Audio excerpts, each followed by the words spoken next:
I am very excited because we're going to read Harry Potter and the Goblet of Fire. Oh, man, yeah. So, the last one was Prisoner of Azkaban. We just wrapped that up, and you liked it quite a lot. I did. I had a great time with that book. So, I have a feeling that we're going to have a lot of fun with this one. And you told me this book comes out swinging, so... Yes, it does. I'm excited. Yes, it does. All right.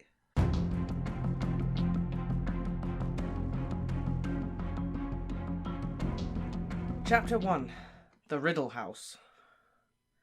The villagers of Little Hangleton still called it the Riddle House, even though it had been many years since the Riddle family had lived there. It stood on a hill overlooking the village, some of its windows boarded, tiles missing from its roof, and ivy spreading unchecked over its face. Once a fine-looking manor, and easily the largest and grandest building for miles around, the Riddle House was now damp, derelict, and unoccupied. The Little Hangletons all agreed that the old house was very creepy. Half a century ago, something strange and horrible had happened there, something that the older inhabitants of the village still liked to discuss when topics for gossip were scarce. The story had been picked over so many times and had been embroidered in so many places that nobody was quite sure what the truth was anymore. Every version of the tale, however, started in the same place. 50 years before, at daybreak on a fine summer's morning, when the Riddle house had still been well kept and impressive, and a maid had entered the drawing-room to find all 3 Riddles dead. The maid had run screaming down the hill into the village and roused as many people as she could. "Lying there with their eyes wide open, cold as ice, still in their dinner things." The police were summoned, and the whole of Little Hangleton had seethed with shocked curiosity and ill-disguised excitement. Nobody wasted their breath pretending to feel very sad about the Riddles, for they had been most unpopular. Elderly Mr. and Mrs. Riddle had been rich, snobbish, and rude, and their grown-up son, Tom, had been even more so. All the villagers cared about was the identity of their murderer. Plainly, 3 apparently healthy people did not all drop dead of natural causes on the same night. The Hanged Man, the village pub, did a roaring trade that night. The whole village had turned out to discuss the murders. They were rewarded for leaving their firesides when the Riddle's cook arrived dramatically in their midst and announced to the suddenly silent pub that a man called Frank Bryce had been arrested. "Frank?" cried several people. "Never!" Frank Bryce was the Riddle's gardener. He lived alone in a run-down cottage in the Riddle house grounds. Frank had come back from the war with a very stiff leg and a great dislike of crowds and loud noises, and had been working for the Riddles ever since. There was a rush to buy the cooked drinks and hear more details. "Always thought he was odd," she told the eagerly listening villagers after a 4th sherry. "Unfriendly like. I'm sure if I've offered him a cuppa once, I've offered it 100 times. Never wanted to mix, he didn't." "Ah, now," said a woman at the bar. "He had a hard war, Frank. He likes a quiet life. No reason to—" "Who else had a key to the back door, then?" barked the cook. "There's been a spare key hanging in the gardener's cottage far back as I can remember. Nobody forced the door open last night. No broken windows. All Frank had to do was creep up to the big house while they were all sleeping." The villagers exchanged dark looks. "I've always thought he had a nasty look about him, right enough," grunted a man at the bar.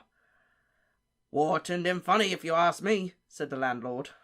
"Told you I didn't like to get on the wrong side of Frank, didn't I, Dot?" said an excited woman in the corner. "Horrible temper," said Dot, nodding fervently. "I remember when he was a kid." By the following morning, hardly anyone in Little Hangleton doubted that Frank Bryce had killed the Riddles. But over in the neighbouring town of Great Hangleton, in the dark and dingy police station, Frank was stubbornly repeating again and again that he was innocent, and that the only person he had seen near the house that day on the Riddles' deaths had been a teenage boy, a stranger, dark-haired and pale. Nobody else in the village had seen any such boy, and the police were quite certain that Frank had invented him. Then, just as things were looking very serious for Frank, the report on the Riddles' bodies came back and changed everything. The police had never read an odder report. A team of doctors had examined the bodies and had concluded that none of the Riddles had been poisoned, stabbed, shot, strangled, suffocated, or, as far as they could tell, harmed at all. In fact, the report continued in a tone of unmistakable bewilderment that the Riddles all seemed to be in perfect health, apart from the fact that they were all dead. The doctor did note, as though determined to find something wrong with the bodies, that each of the Riddles had a look of terror upon his or her face, but as the frustrated police said, Who ever heard of 3 people being frightened to death? As there was no proof that the Riddles had been murdered at all, the police were forced to let Frank go.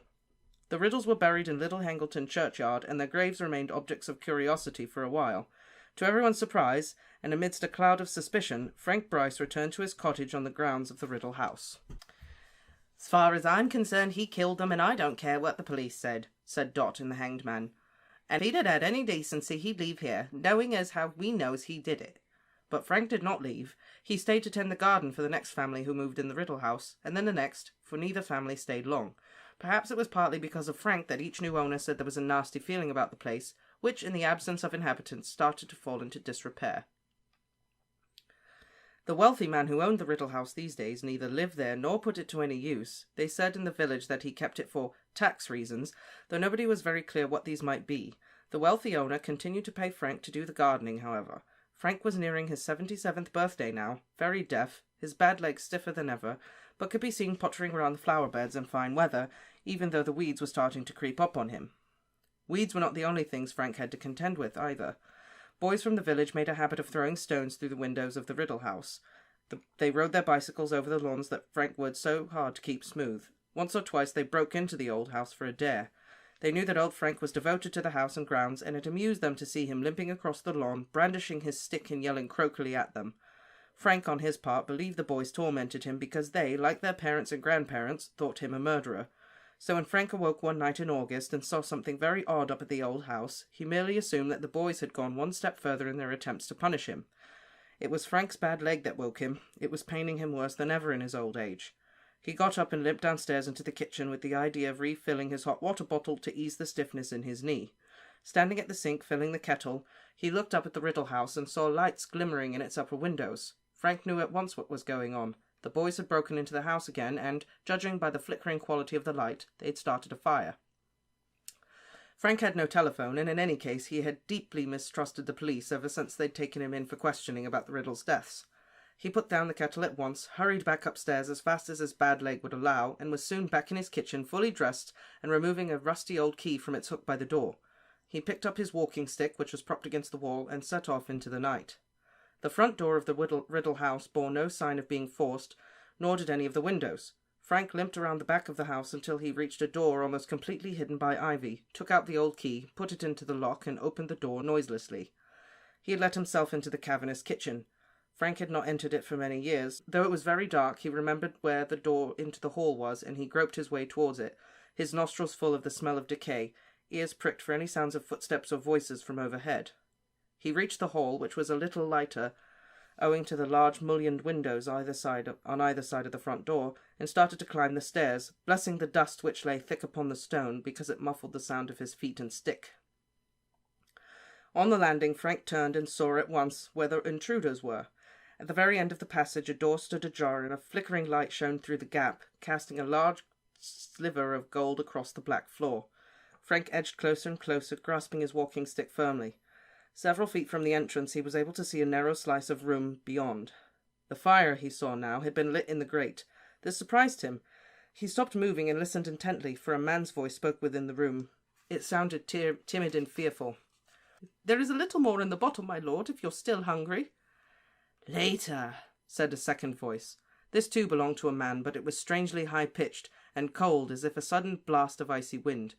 Something about that voice made the sparse hairs on the back of Frank's neck stand up.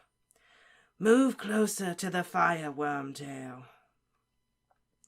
Frank turned his ear toward the door, the better to hear. There came the chink of a bottle being put down on some hard surface, and then the dull scraping of a heavy chair being dragged across the floor. Frank caught a glimpse of a small man, his back to the door, pushing the chair into place. He was wearing a long black cloak, and there was a bald patch at the back of his head. Then he disappeared from sight again. "Where is Nagini?" said the cold voice. I don't know, my lord," said the first voice nervously. "She set out to explore the house, I think." "You will milk her before we retire, Wormtail," said the second voice. "I will need feeding in the night. This journey has tired me greatly." Brow furrowed, Frank inclined his good ear closer to the door, listening very hard. There was a pause, and then the man called Wormtail spoke again. "My lord, may I ask how long we're going to stay here?" "A week," said the cold voice. "Perhaps longer. This place is moderately comfortable, and the plan cannot proceed yet. It would be foolish to act before the Quidditch World Cup is over. Frank inserted a gnarled finger into his ear and rotated it. Owing no doubt to a build-up of earwax, he'd heard the word Quidditch, which was not a word at all. The Quidditch World Cup, my lord, said Wormtail. Frank dug his finger still more vigorously into his ear. Forgive me, but I don't understand. Why should we wait until the World Cup is over? Because, fool, at this very moment, wizards are pouring into the country from all over the world, and every meddler from the Ministry of Magic will be on duty, on watch for the signs of unusual activity, checking and double-checking identities. They will be obsessed with security, lest the muggles know anything. So we wait. Frank stopped trying to clear his ear out. He had distinctly heard the words Ministry of Magic, wizards, and muggles. Plainly, each of these expressions meant something secret, and Frank could only think of two people who would speak in code: spies and criminals. Frank tightened his hold on his walking stick once more and listened more closely still. Your lordship is still determined, then? Wormtail said quietly. Certainly I am determined, Wormtail. There was a note of menace in the cold voice now. A slight pause followed, and then Wormtail spoke, the words tumbling from him in a rush, as though he were forcing himself to say it before he lost his nerve. It could be done without Harry Potter, my lord. Another pause, more protracted, and then, Without Harry Potter, breathed the second voice softly. I see. My lord, I do not say this out of concern for the boy, said Wormtail, his voice rising squeakily. The boy is nothing to me, nothing at all. It is merely that if we were to use another witch or wizard, any wizard, the thing could be done so much more quickly. If you allowed me to leave you for a short while, while I can disguise myself more effectively, I could be back here in as little as 2 days with a suitable person. I could use another wizard, said the second voice softly. That is true. My lord, it makes sense, said Wormtail, sounding thoroughly relieved now. Laying hands on Harry Potter would be so difficult. He's so well protected. And so you volunteer to go and fetch me a substitute? I wonder. Perhaps the task of nursing me has become wearisome for you, Wormtail. Could the suggestion of abandoning the plan be nothing more than an attempt to desert me? My lord, I have never wished to leave you, none at all. Do not lie to me, hissed the second voice. I can always tell, Wormtail. You're regretting that you ever returned to me. I revolt you. I see you flinch when you look at me, feel you shudder when you touch me. No, my devotion to your lordship. Your devotion is nothing more than cowardice. You would not be here if you had anywhere else to go. How am I to survive without you when I need feeding every few hours? Who is to milk Nagini? But you seem so much stronger, my lord. Liar, breathed the second voice. I am no stronger, and a few days alone would be enough to rob me of the little health I have regained under your clumsy care. Silence! Wormtail, who had been spluttering incoherently, fell silent at once. For a few seconds Frank could hear nothing but the fire crackling. Then the second man spoke once more, in a whisper that was almost a hiss. I have my reasons for using the boy, as I have already explained to you, and I will use no other. I have waited 13 years. A few more months will make no difference. As for the protection surrounding the boy, I believe my plan will be effective. All that is needed is a little courage from you, Wormtail. Courage you will find, unless you wish to feel the full extent of Lord Voldemort's wrath. My lord, I must speak, said Wormtail in panic, in his voice now. All through our journey I have gone over the plan in my head. My lord, Bertha Jorkin's disappearance will not go unnoticed for long, and if we proceed, if I curse— If? Whispered the second boy. If you follow the plan, Wormtail, the Ministry need never know that anyone else has disappeared. You will do it quietly and without fuss. I only wish that I could do it myself, but in my present condition— Come, Wormtail. One more obstacle removed and our path to Harry Potter is clear. I'm not asking you to do it alone. By that time my faithful servant will have rejoined us. I am a faithful servant, said Wormtail, the merest trace of sullenness in his voice. Wormtail, I need somebody with brains, somebody whose loyalty has never wavered, and you, unfortunately, fulfill neither requirement. I found you, said Wormtail, and there was definitely a sulky edge to his voice now. I was the one who found you. I brought you Bertha Jorkins. That is true, said the second man, sounding amused. A stroke of brilliance. I would not have thought possible from you, Wormtail. Though, if truth be told, you were not aware how useful she would be when you brought her, were you? I thought she might be useful, my lord. Liar, said the second voice again, his cruel amusement more pronounced than ever. However, I do not deny that her information was invaluable. Without it, I could never have formed our plan, and for that you will have your reward, Wormtail. I will allow you to perform an essential task for me, one that many of my followers would give their right hands to perform. Really, my lord? What? Wormtail sounded terrified again. Ah, Wormtail, you don't want me to spoil the surprise. Your part will come at the very end. But I promise you, you will have the honour of being just as useful as Bertha Jorkins. You... Wormtail's voice sounded suddenly hoarse, as though his mouth had gone very dry. You're going to kill me too? Wormtail, said the voice silkily. Why would I kill you? I killed Bertha because I had to. She was fit for nothing after my questioning, quite useless. In any case, awkward questions would have been asked if she'd gone back to the ministry with news that she'd met you on her holiday. Wizards who are supposed to be dead would do well not to run into Ministry of Magic witches at wayside inns.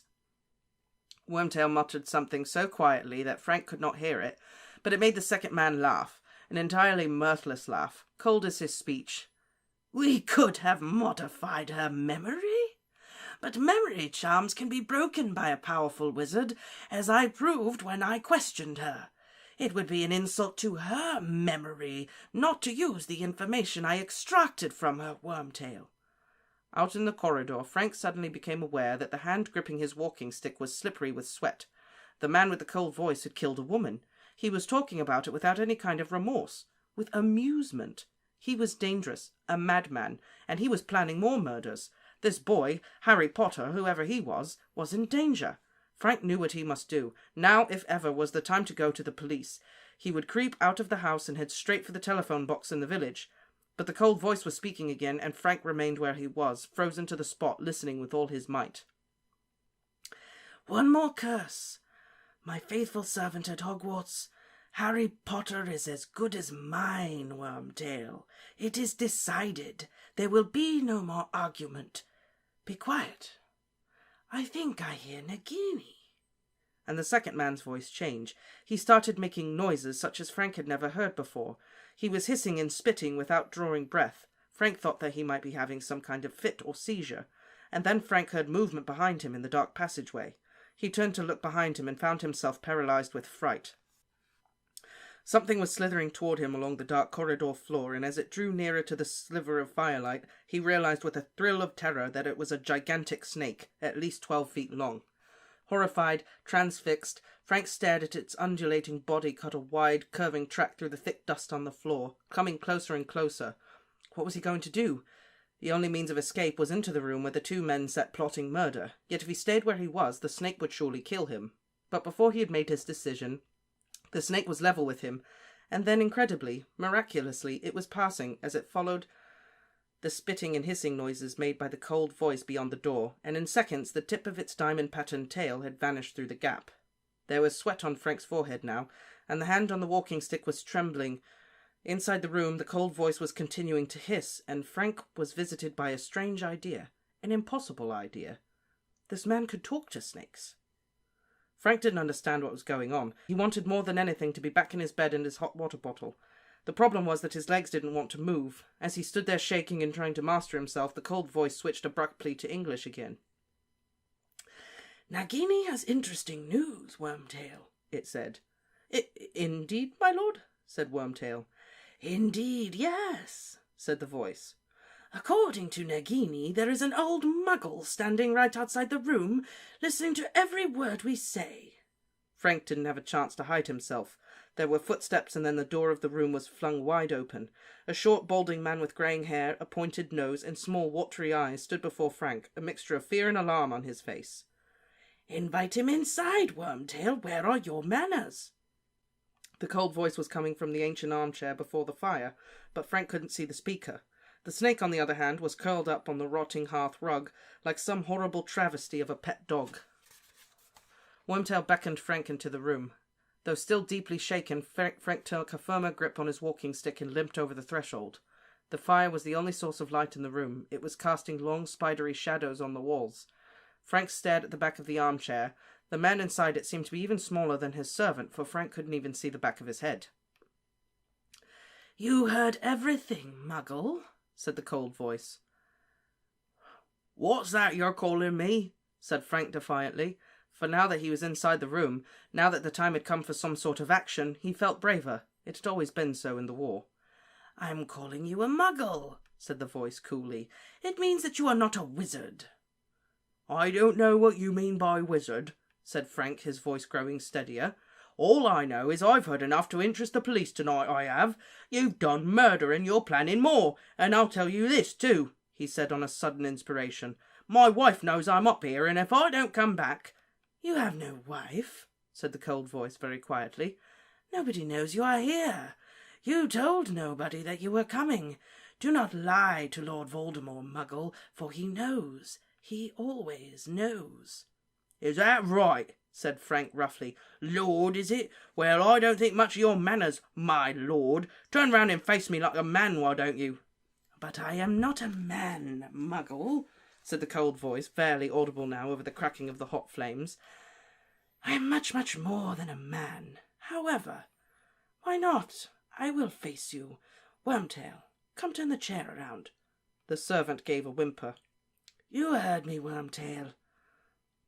Slowly, with his face screwed up as though he would rather have done anything than approach his master in the hearth rug where the snake lay, the small man walked forward and began to turn the chair. The snake lifted its ugly triangular head and hissed slightly as the legs of the chair snagged on its rug. Then the chair was facing Frank, and he saw what was sitting in it.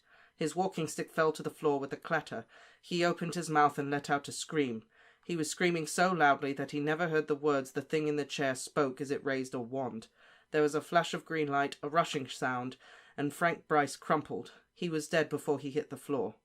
200 miles away, the boy called Harry Potter woke with a start. Oh, boy. Yep. Starting out good. Told ya. Voldemort back at it. And Wormtail there helping him. Yes. Yes. Seems like Dumbledore was right, too. Wormtail kind of has affinity for Harry Potter now. Oh, we're in the fact that Wormtail owes Harry Potter? Yeah. He definitely seems averse to using Harry Potter for whatever it is Voldemort wants to do. Mm-hmm. Yep. Wormtail's also a giant puss, so I don't know if it would matter really what the plan is. I think he'd be a nervous Nelly about it, regardless. That's true. Maybe I'm just thinking about it because it was noted at the end of The third book. Azkaban. Yeah. I mean, it's definitely worth thinking about. All things are worth thinking about and keeping in your mind. He is in Harry Potter's debt. That was the worst Dumbledore, but my voice is cracking at the same time. So I'm going to blame it on that. Wormtail is in your debt, Harry. You saved his life. Yes, that's what I meant to say. Yeah. Let's try out my Voldemort. Hopefully it's good. Hopefully you guys like the Voldemort. Oh, that was pretty good. Very creepy. So, it's trying to be creepy. And has that serpentine-esque sound to it. Yeah. So, yeah. Boom. Start out strong. Mm-hmm. And Nagini. Yes. Pet snake. It's got a pet snake. Named Nagini. And was it Nagini that he said that he wanted Wormtail to milk? Yes. Gross. Do you see why Wormtail is like, okay? That He doesn't. I want to know what. I guess it's venom is the only thing I can think of. That's what they call milking snakes. Yeah. They milk them for their venom. So he's just okay. I guess the venom of Nagini is magical. Keeps him alive. Yeah, I'd say that's kind of a safe assumption to make. Mm. Yeah, that's what we'll go with.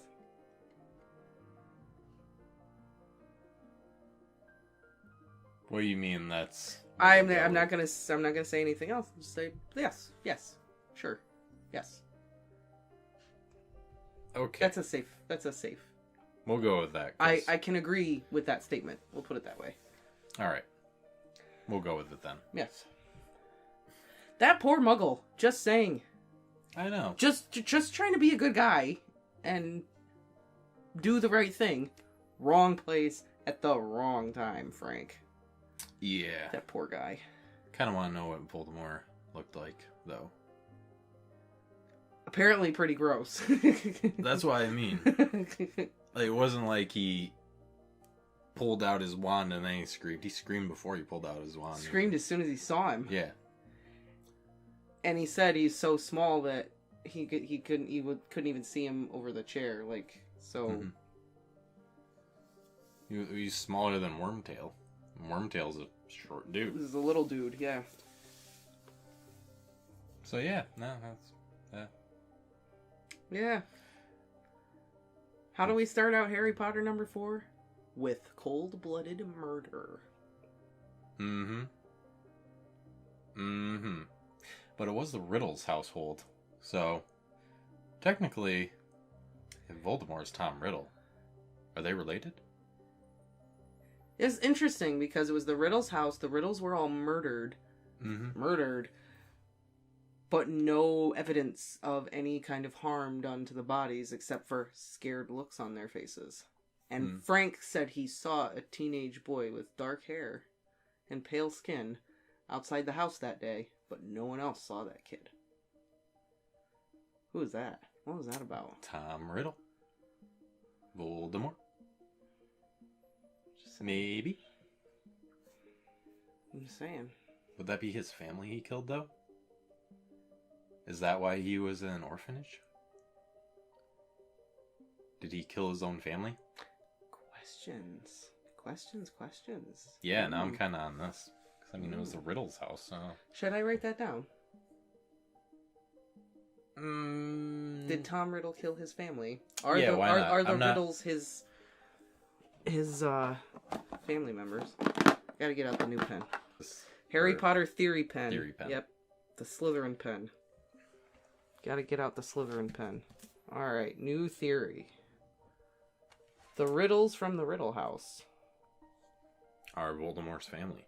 Also, interesting to note that at the very end of the chapter, Voldemort kills this guy, and then immediately Harry Potter wakes up 200 miles away.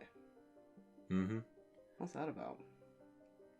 Well, I think it's something we've seen throughout the book so far, is that Harry's somewhat connected to Voldemort in a way.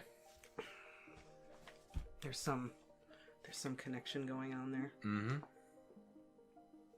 I think we confirmed that in Chamber of Secrets when Harry discovered that he was a Parseltongue. Well, everyone else discovered he was a Parseltongue.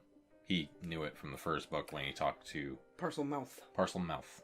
Parseltongue is the name of the language. He discovered he was a Parselmouth. Yes. He's a Parselmouth. He speaks Parseltongue. Okay. Yes. All this wizarding grammar. Gotta get it right, though. I know. I'll get it. You'll get there. Didn't they say one of the Riddle's names was Tom? Yes. It was Mr. and Mrs. Riddle and their son, Tom. That were dead? That were dead. Okay. Indeed. That is curious, then. Did Voldemort steal his identity? Did he fake his own death? Questions. Oh man, this book is gonna be racking my brain. I can already tell. Well, we know from Chamber of Secrets that Tom went to an orphanage. Mm-hmm. These guys died 50 years ago. Half a century ago. Mm-hmm. The Chamber of Secrets was opened 50 years ago. So Tom would have already been at Hogwarts. Yes. Okay. Like, he would... when this event occurred, Tom Riddle would technically be a Hogwarts student. Not that he's, like... I mean, it could be summertime. Mm. Plus, Frank said he saw a boy. Yeah. But that kid's name was Tom. Yeah. See that? I don't know.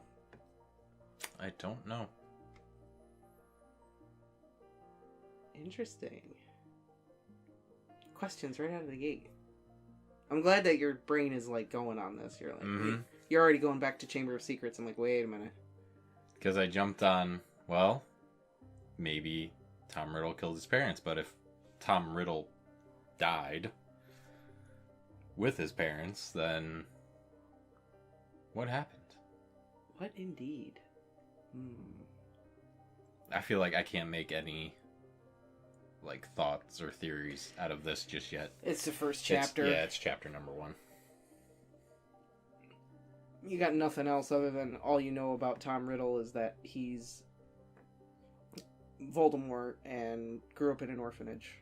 Mm-hmm. And he's the heir of Slytherin. Yeah. That's all you got. I don't think you can really go anywhere with that other than to assume that there is a connection somewhere between this family and Voldemort. Yeah, there's definitely a connection. Whether Voldemort killed this family to use their home as a base or something. Said, like, people kept getting weirded out and stuff, so it could be when Voldemort needed a place to, lay his head and do evil relax after doing all this evil stuff about the world. Come back and be like, alright, you gotta go. Who's the wealthy man that owns the house now? Is it Voldemort? Lucius Malfoy. Lucius Malfoy? Mm-hmm. Ooh. Throwing Lucius in there. Interesting. We're talking about Voldemort and then wealthy people. I would say Voldemort, but in the state he's in, I'm going to say that his money might not be... Is Voldemort rich? Is he not? Does he just have rich friends? That is a question. But we know Lucius has a lot of money. Boatloads of money. Lucius is loaded. And he's also very close with Voldemort. Or was. Was. Doesn't necessarily mean he still is. Well, he did give Ginny that diary. Yeah. That was kind of a bad thing. We can kind of assume he's still on the dark side. Whether or not he's still in cahoots with Voldemort, he's still... naughty. Yes. He's a bad boy. So yeah, I'm going to say it's Lucius. Owns the Riddle house? That's right off the top of my head. Gut feeling. Lucius Malfoy owns it? Yes. I don't know if we ever find out about that. I'm going to write it down, though, because we might. If we find out, I don't... Like I said, there's a lot about this book that I don't remember.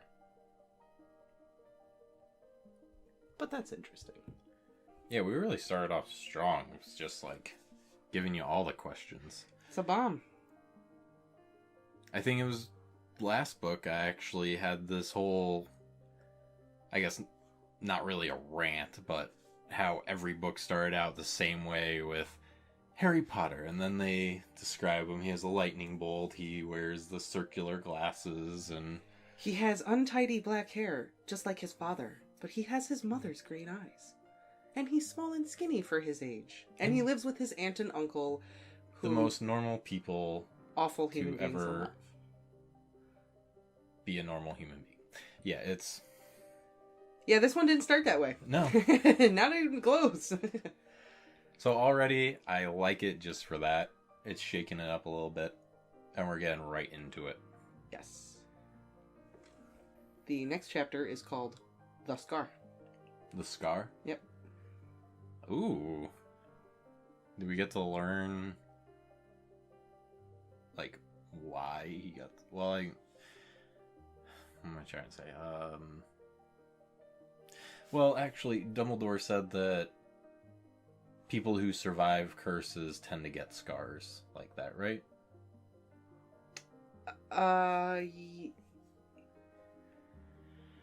Yes. I thought at one point, yeah. I think they have a conversation about his scar, and Dumbledore says it's a mark of surviving a deadly curse. Okay. So it's not necessarily unique to Harry that he got it. It's unique in that he survived the curse. Yeah. But I'm assuming there have been people in the past who have survived curses, and they must have gotten... Not the one that Harry survived. Well, yeah. Harry is the only known survivor of this particular curse. That's another thing. It sounded like Voldemort used the same curse on Frank as he did Harry. Ah. Did you make that connection? I did. Ah. Because it always describes it when he thinks back to his parents as a flash of green light. Nice. And they described that nice. Spell as a flash of green light. And then Frank was dead before he hit the floor. Yes. Nice. Good connecting. That's good. Thank you. Yeah, that was good. Gold star for me. Yeah, that was pretty good. I was impressed with that one. I didn't know if you were going to, right off the bat, make that connection. Mm-hmm. But yeah, Harry's the only person who've ever survived that particular spell. Okay. Won't talk about the spell. So that's why his scar is unique, because that's a scar you only get from surviving that curse. It's not the... kind of. So we learn more about it? The scar? Yes. Oh, yeah. Okay. I was kind of curious if different curses, surviving them would give you, like, different scars. Like, this one gave you a lightning bolt scar. With surviving some other curse give you, like, a triangle or pyramid shape scar, or, you know, any shape, any sort of design you can think of. Just I think that it's less about the shape of the scar, more about... I don't know how I want to say this. Other than... Don't go down the avenue of the shape of the scar pertaining to what curse it is that you were able to survive.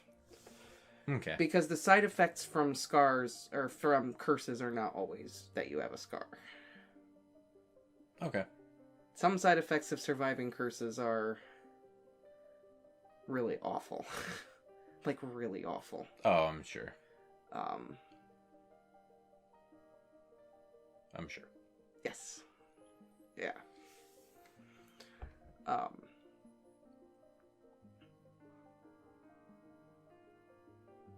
God, I really don't want to say anything else about Alright, it. well, don't say anything you can't. Yeah. It's first chapter.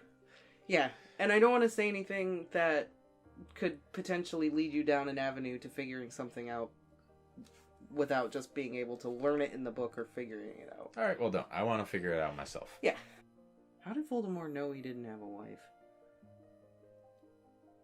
How did Voldemort know he came there alone, no one else knew? And then Voldemort says, Lord Voldemort always knows. How do you know? Or did he just call his bluff?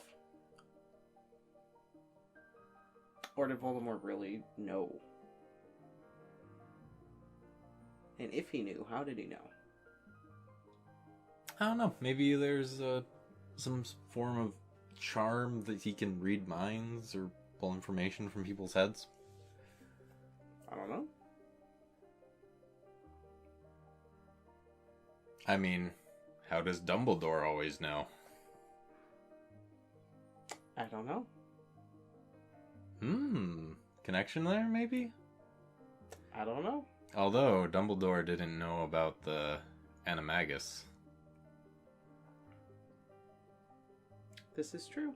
Said animagus being Sirius, Lupin, and Harry's father. Well, Lupin's not an animagus. Right. So Sirius and Harry's father and... Wormtail. Yes, Wormtail. Also, can I just say, I don't think it's a coincidence that dude's name is Wormtail. I think that is so obviously a reference to Lord of the Rings. Just saying. Wormtongue, Wormtail. Come on. Maybe. I just think that's homage to Tolkien. Just saying. I don't know. I've always thought that. Why not? I feel like Lord of the Rings is one of those... The granddaddy of all fantasy. Yeah. Like, off topic. Yeah. All right. So that was chapter 1. Making it through book 4.